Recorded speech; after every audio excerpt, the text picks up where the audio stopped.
up. They just weren't, the right ones for me. And then at the end of the lockout in 24/5, it was pretty clear that my paper didn't want to put me back on the Panthers. They were sort of going to give me like you can cover anything like that, but they felt the Panthers were becoming irrelevant down there, and thank God I didn't stay there because they don't even cover the Panthers anymore, and this is their team.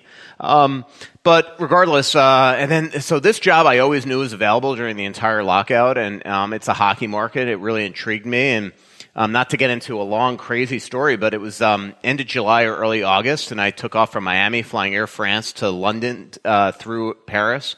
I left at like 6:20 p.m. I landed in Paris. I checked my voice bill, and at 6:25 p.m., so 5 minutes after I turned my phone off, I had a message from Glenn Crevier, the old sports editor at the Star Tribune, asking if I would fly to Minnesota and meet with him. And I called him from Paris or London. I called him from Paris, and I said, yeah, I'm very interested in the job, but I'm in Europe for the next 2 weeks. Can I come when I come back? And he goes, well, how about this? Let's have a phone interview when you get to London, and then I'm leaving for 2 weeks when you get back. So how about end of August? We fly you up there. We will not hire anybody in that interim. And so I have this great hour and a half long conversation with him, pacing outside this pub in London. Pacing? I can't well, imagine it was that. like, it was loud inside, so I was just pacing back and forth, that type of thing where you were just walking in front of a place.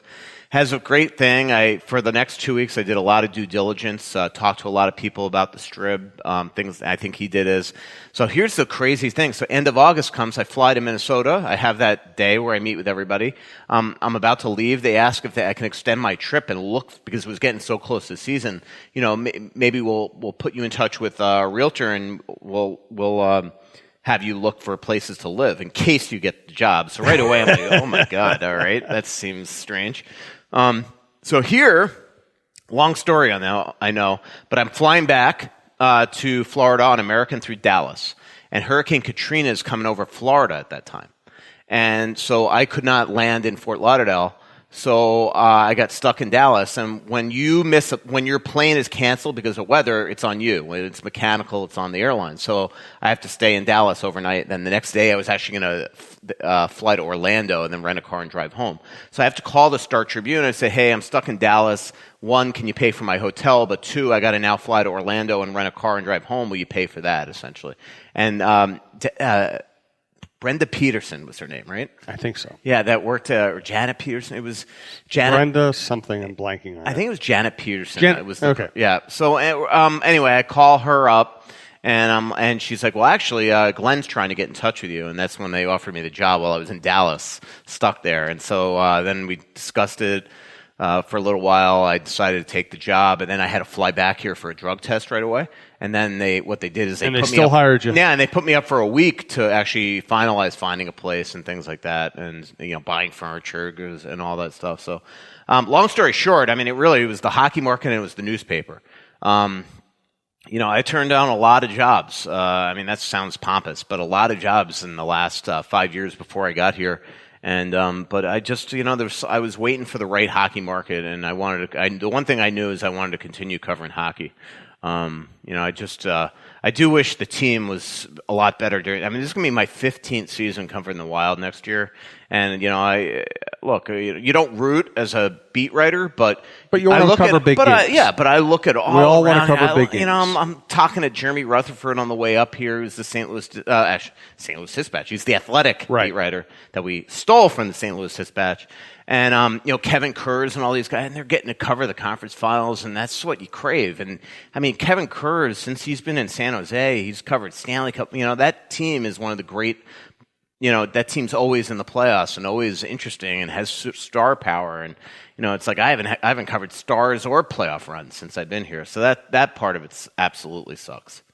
So, it was such a great story, and then you end on this down. Well, it is. Trust me, there's no other market I'd want to be in. I know. Because we all want to cover the premier, good teams, to me, good this players, is still the premier hockey market in the U.S. But the team part of it has absolutely been a disappointment.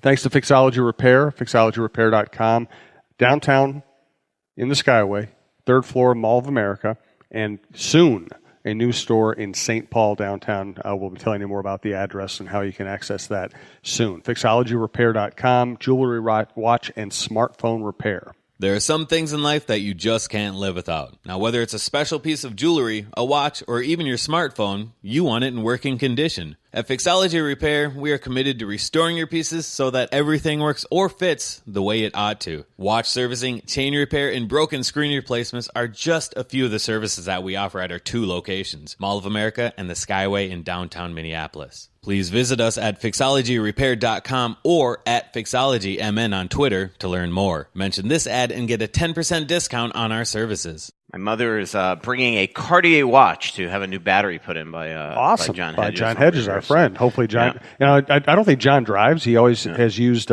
light rail to get to our shows. We need light rail to go to Savage. That's the only solution here. You know, the just a real thing on what the little soliloquy I went on there is like, I can't imagine that I piss people off by saying the last thing because I think Wild fans appreciate it. They get it. They want to see stars. Yeah. They want to see a playoff run, and it's the same thing with me. It's like, I'm watching all these young stars around the league, and I'm just like, why can't the Wild ever get those guys? Ever. The guy that instantly just shows up and is just a stud. When's the last time we've ever seen that on the Wild? Never. Never. I mean, Gaborik was something like that. Yeah. Something like that. But he wasn't, and the other thing, but with he wasn't Gaborik Crosby or Ovechkin or something like that. Team. He was just a scorer. Yeah. He was a problematic scorer, but at least he could score. Yeah, absolutely. From Anthony Reynolds, any chance of getting Jordan Eberle?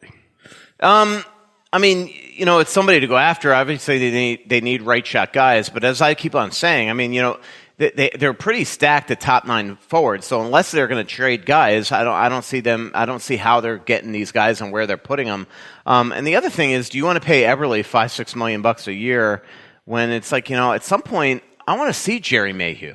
I think this guy can play in the NHL. I could promise you that if you put him on the 4th line, playing against 4th line forwards, playing even 8 to 10 minutes a night, he could probably get you 12 to 15 goals easily on the 4th line on the Wild, I think.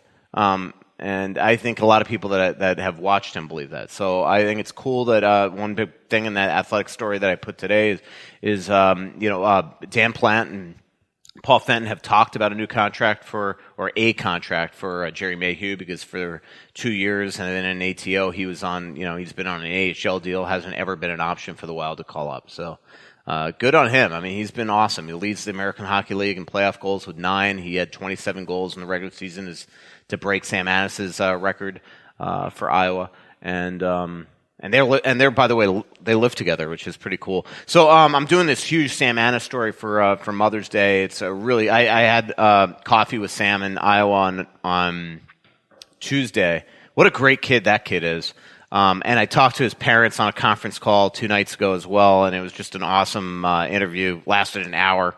So I'm really looking forward to writing that story. It'll be a cool story that'll run Sunday in The Athletic. And the next question might be the most important question of the show. We do want to thank Tony Hoagland, your State Farm agent. He works out of Champlin. Michael and I both work with him, even though we don't live anywhere near Champlin. We use the app, phone, text, email, whatever. Hoaglund. Hey, Minnesota sports fans. This is your local State Farm agent, Tony Hoagland. I need you all to ask yourselves this question. If you're in an at-fault car accident and you are sued for $700,000, how much of that $700,000 will my current insurance company pay? If you are unsure or can't answer all $700,000, you need to give us a call. State Farm has been number 1 in car insurance since World War II and number 1 in homeowners insurance since 1964. For a no-obligation review of your current policies, call us at 763-421-4900 or check out our website at www.champlininsurance.com. From Jeff Ruland, let's skip the draft and free agency crap and get to the important stuff. Russo, what are your summer travel plans, and how many Travel by Turtle shows are you going to see this summer? Definitely 2, probably more. I'm going to Bayfront in Duluth. I'm going to Red Rocks in Golden or Morrison, Colorado. And then I definitely would love to try to get down to Red Wing for the Avett Brothers and Trampled by Turtle show in September. I'm sure I'll sprinkle in a couple more as well. As far as summer plans right now, I'm sticking around here, and this is the longest I've been in town, and I have nothing planned until July. I'm taking advantage of the new house, but I got a lot of family coming. Been entertaining a lot at the new house, things like that. So July, Anthony LaPanta and me are we're going to Europe for another one of those defined destinations trip. And by the way, even though we closed it off, I mean, if you want to come, definedestinations.com, just call Michael Kenny, and I'm sure he can get you still on the trip. We're going to Austria, Germany, and Switzerland. It's going to be awesome. Then I get back from Europe, and just like last year, I'm in town for like hours, and then I go to Colorado for the Trampled show, and I'll probably go to Breckenridge after. I love doing that. And then August, I probably will travel. I talked to a buddy of mine on the way up here. I'll probably go to Michigan and visit his family. And then I usually do one thing tropical in whether it's Cabo or, this sounds like whether it's Cabo or Hawaii or Cancun, maybe Costa Rica, something in August. I haven't decided. It's funny when I talk like that. It makes me think. So when I'm talking to Paul Fenton yesterday, he said to me something that triggered something that Chuck Fletcher used to always say too. He goes, yeah, I think I'm probably going to the World Championships next week. And I always find that funny when a GM thinks, yeah, I think maybe next week I'm going to go to Slovakia. And I always think, like, if you haven't booked your flight now yet, thousands and how thousands much of dollars do these organizations pay for the travel of general managers? Because Chuck would be like that all the time. He's like, I'm thinking about going to Europe next week. Or like I'll be on the phone with Chuck Fletcher doing an interview, and he'll be in Europe, and I'm like, oh, when are you coming home? He goes, probably in 2 days. I might stay a third day. And I'm like, what? I know. How do you like? And I guess when your payrolls are $60 million, but it's also it's like these guys' jobs are so up in the air. It's like it's like also you got so Paul Fenton right now is in meetings between amateur and pro meetings. He's got the Iowa Wild still alive that might be in the conference final next week. So his schedule is really up in the air. So it's but part of his other thing is he wants to scout the World Championships for free agents and things like that. But he also wants, he's part of the U.S. advisory board, so he's got duties as well. Right. So it's like he's got to get to Slovakia at some point. From Greg, how much scouting experience is typically required to be the head of the scouting department? Is it odd that Fenton's son has the job after only 3 years of scouting? Yes, that I would say is that he is working with Darren Yapik, who has been around for a long time with the Wild. And then I believe the director of pro scouting, even though it hasn't been announced yet, is Chris Kelleher, who has been a pro scout with the Wild for a long, long time. So there's experience there. But yes, I mean, that question is not the first time. I'm not saying that PJ Fenton's not, qualified enough to be running the table and the scouting staff. But yeah, I mean, he was on the ice with the Fort Wayne Komets like 3 years ago. So it's a pretty quick ascension. Now remember, Paul Fenton worked for the Nashville Predators, who Brian Poyle, David Poyle's son, has been in that front office forever, and things like that. So I think he probably comes from that, sort of mindset where it's like, it's not odd to him to hire your son in a big capacity. Everything in front offices is about loyalty. We've seen that. I mean, Paul's biggest thing when he got here is he didn't know who to trust around him. And slowly but surely are getting rid of the people that worked under Chuck. And, who's more loyal to you than your son? Absolutely. From our friend MJ, also known as Mary, Coyle and Nino have produced since being traded. Is it a change of scenery, a team, new expectations? What is it?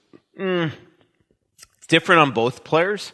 I think one is the team. I mean, for the most part, Nino's playing in a top-line left-wing role with Sebastian Aho, one of the great young centers in the game.